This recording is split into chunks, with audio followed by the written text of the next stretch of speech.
Did you know that most of us are slowly dying in loneliness even among our closest people? A harsh truth. You have never truly been listened to for even 10 minutes in your life. I am about to reveal a silent superpower. Something that can break every psychological barrier and make anyone pour out their darkest secrets to connect with you forever. Listen now or regret it for a lifetime. Changing status, from leader to companion. Have you ever wondered what truly happens in a person's mind when they fall completely into a state of stillness in the middle of a dialogue? There is a harsh truth you may have never heard. Most of us live our entire lives in ultimate loneliness. Even when surrounded by familiar faces. We talk, we laugh, we argue, but almost none of us are truly listened to.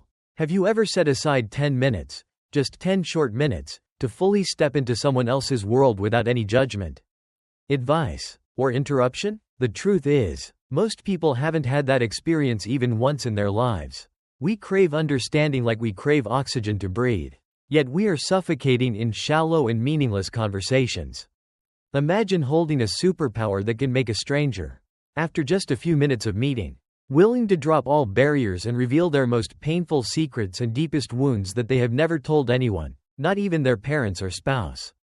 It's not magic, nor is it cheap psychological manipulation. It is the terrifying power of silent presence. In this video, I will reveal a secret that can permanently change the way you connect with the world. A technique so incredibly simple yet capable of saving relationships on the brink of collapse and turning you into the most magnetic person in every room you enter.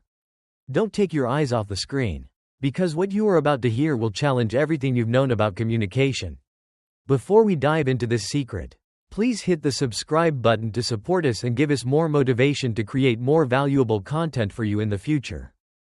The biggest mistake we often make in communication is always trying to be the leader. Human instinct is to want control. We want to steer the conversation our way, prove we are smart by giving wise advice, or show off humor to get applause. We enter a dialogue like a gladiator preparing to counterattack rather than a guest visiting the land of someone else's soul. Look at Min, a person who can make anyone open their heart. Min never tries to master the game. He chooses a much humbler position, the position of a follower. He understands that when you try to lead, you are actually forcing others to follow your route, and therefore, they will never lead you to the place where their soul is truly hiding. When you choose the follower position, you are giving the other person the most luxurious gift in the world, freedom. You allow them to lead you anywhere they want, whether it's a painful childhood memory or a crazy dream they've always hidden. Most of us often unintentionally destroy this space by interrupting. We interrupt to correct a wrong timeline, to insert a similar story of our own, or just to crack a joke to lighten the tension. But every time you interrupt, you unintentionally build an invisible wall, preventing them from going deeper into their own truth. Min's silence is not a dead silence, it is a vibrant silence. A space so safe that the other person feels that no matter what they say, they are still accepted.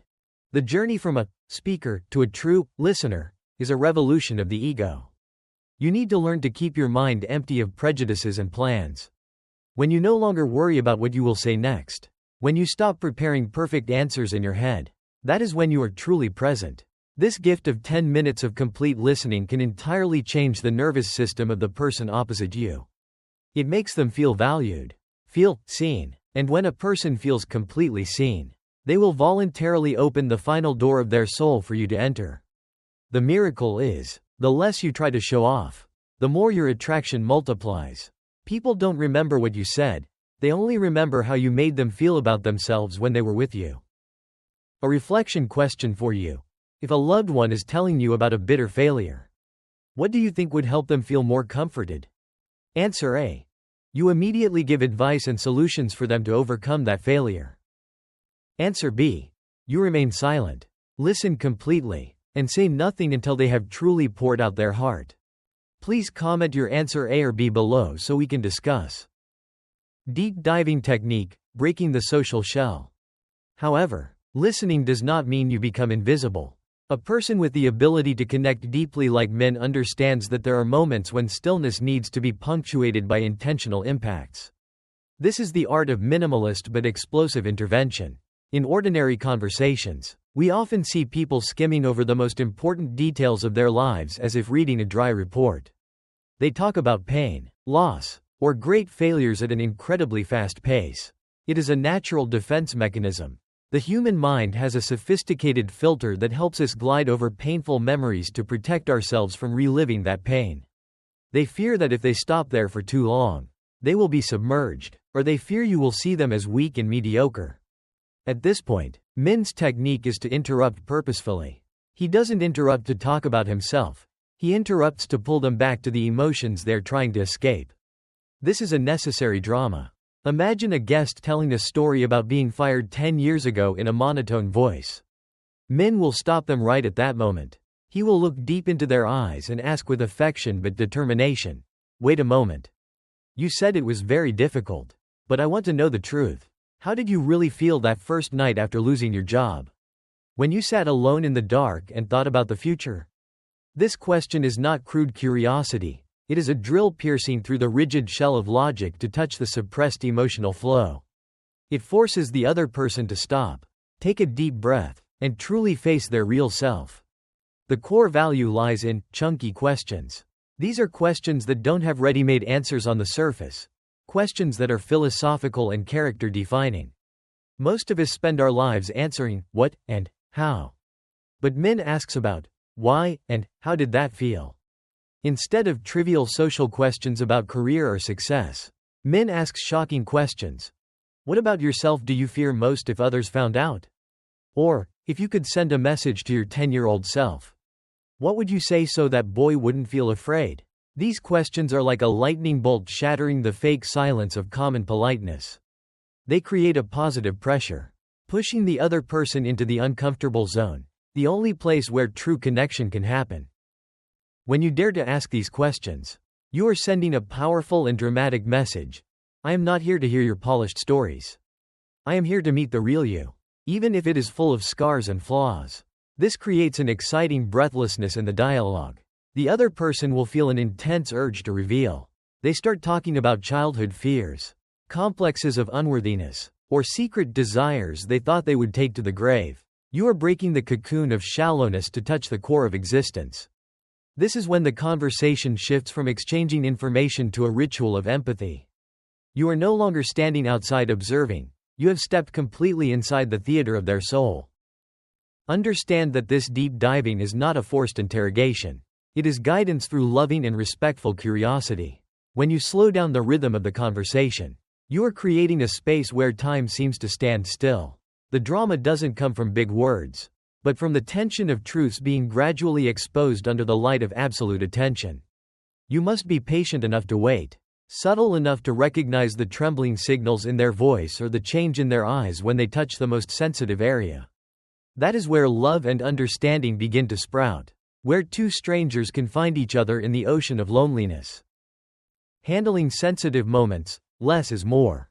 But what happens when the door to the soul has swung wide open and pain begins to pour out like a flood? This is when we touch the deepest pain of the listener, helplessness.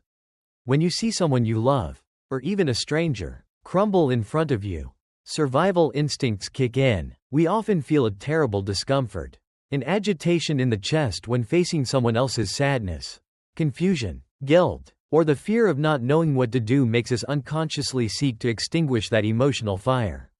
Do you find yourself frequently trying to make a crying person stop immediately?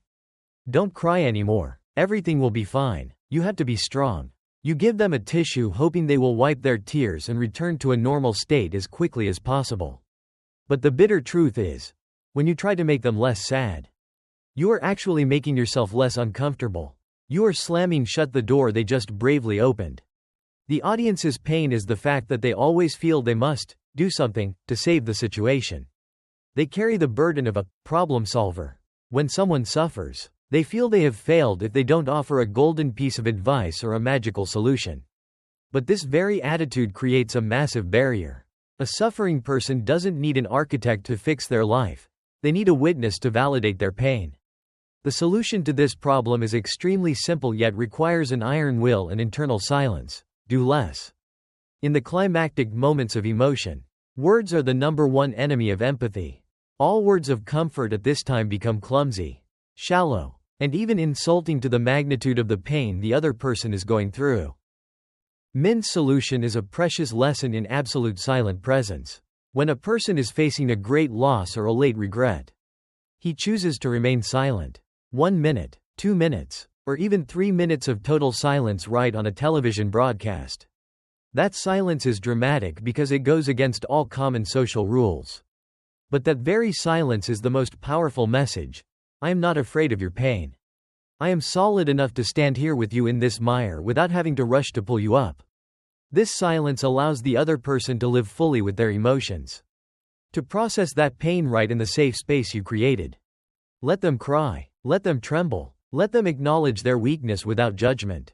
This is when you resolve their pain of abandonment by becoming an unwavering anchor.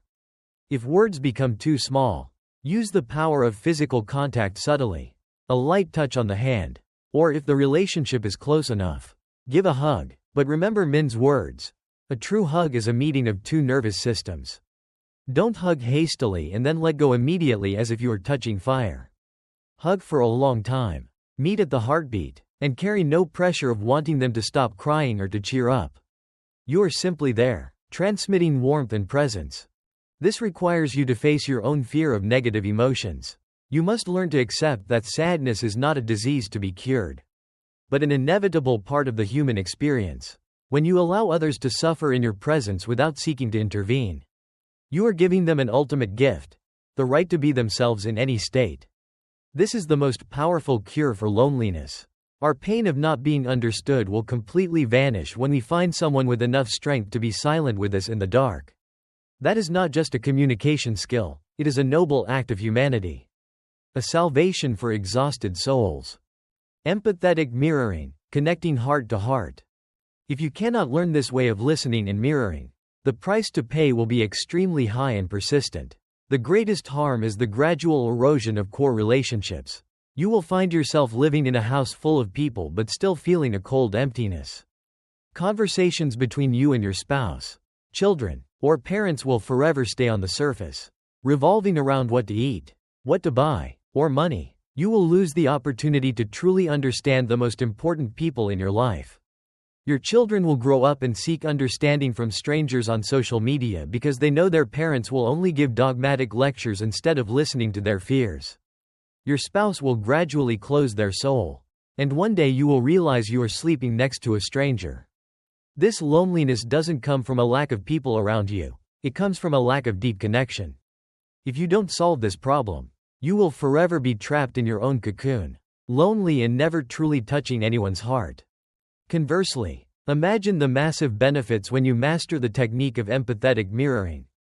This is the final and most important step to complete the loop of understanding. When a person has poured out their heart, they often feel the most empty and vulnerable. At this point, being able to summarize their emotional core in your own words acts as a supreme validation. You don't repeat their words like a tape recorder. You listen to what is unsaid, the messages hidden behind the tears and the silences. When you say, "From what you've told me, I feel that what you crave most right now is not success, but your father's recognition. Is that right?" And you see them stunned, then nodding in tears. That is the most magical moment of communication. The benefit of mastering this technique is that you will become an emotional magnet. People will naturally be drawn to you because, by your side, they feel completely seen and understood. In work, you will become an outstanding leader because you understand the true motivation behind employees' actions. In love, you will build a sustainable bond that no storm can break, because the two of you have truly touched each other's inner worlds. You will have the ability to reconcile family conflicts lasting decades with just a few well-placed mirroring sentences. But the greatest benefit is internal peace. When you learn to empathize deeply with others, you also begin to learn how to empathize with yourself. You will stop judging your own flaws and start viewing life through a more tolerant lens. Remember, empathetic mirroring must come from the heart, not the brain. Don't try to anticipate. Anticipation is when you use your old experiences and your prejudices about others to impose on them. You think, he's sad because of a breakup. Surely just like me in the past. That is not empathy. That is projecting your ego onto them. True mirroring is encapsulation. You must keep yourself completely empty, letting the other person's story paint the picture in your mind. You are just the one retelling that picture with the language of empathy. When you listen with your heart, you will hear the heartbeat of vulnerability, the silent cry for help, or the burning desire of the person opposite you. Don't let your life pass by in meaningless conversations. This world has too many words but too little listening. You have the power to change that. You have the power to save someone from loneliness just by sitting silently with them for 10 minutes. Start tonight with your closest loved one. Put away the phone. Put away the advice. Put away the ego that wants to appear smart.